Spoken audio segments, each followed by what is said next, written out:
Ito daw. Sabi niya, bakit ba magpiti ako? Lesbian na daw siya. Ikaw, bakit? Wala kang bilat? May bilat ka naman. Oh. Ako rin, sabi ko, 30 years na wala ko asawa. Piti pa rin. Ito naman siya, virgin pa daw. Bakit ipiti pa? Malay natin, hindi ka virgin. Sinungaling lang.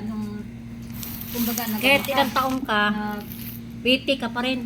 Ito daw, lesbian siya, piti. Yung mabuti mo sa bilat man siya. Nagpiti, basta alam niya na yung Kabuang gining. patakaran.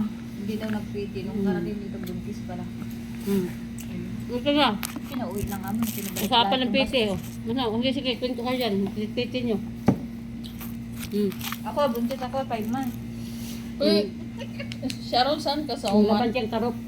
Mas malaki sahod sa Kuwait. Wait ka muna. Sa'yo ko Ay, bakit mahina ka kumain ng manok? Masyado ang hina kumain. 27, 26 sa Kuwait. Ngayon, sahod. Saan? Sa Kuwait.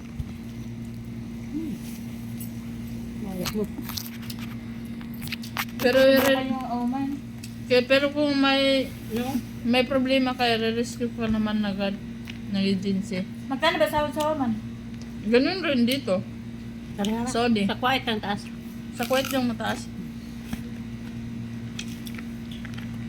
Baka pagdating mo sa Pinas ay hindi ako mag-apply sa kanya. Hindi doon ako sa iba. Ikaw? Yati! Bakit ako mag-apply ng iba? Kung nasa probinsya ka, libre mo naman pamasahe. Yun na lang. Ano ka?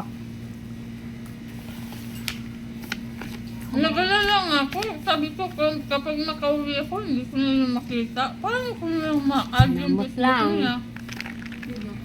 Siya. Inaano ko sa sa TikTok. Ba't mo ma-add?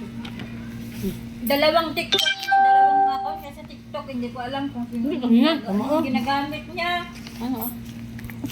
Ayaw. Hmm. Ako hindi ko profile yun eh. TikTok. Block lang.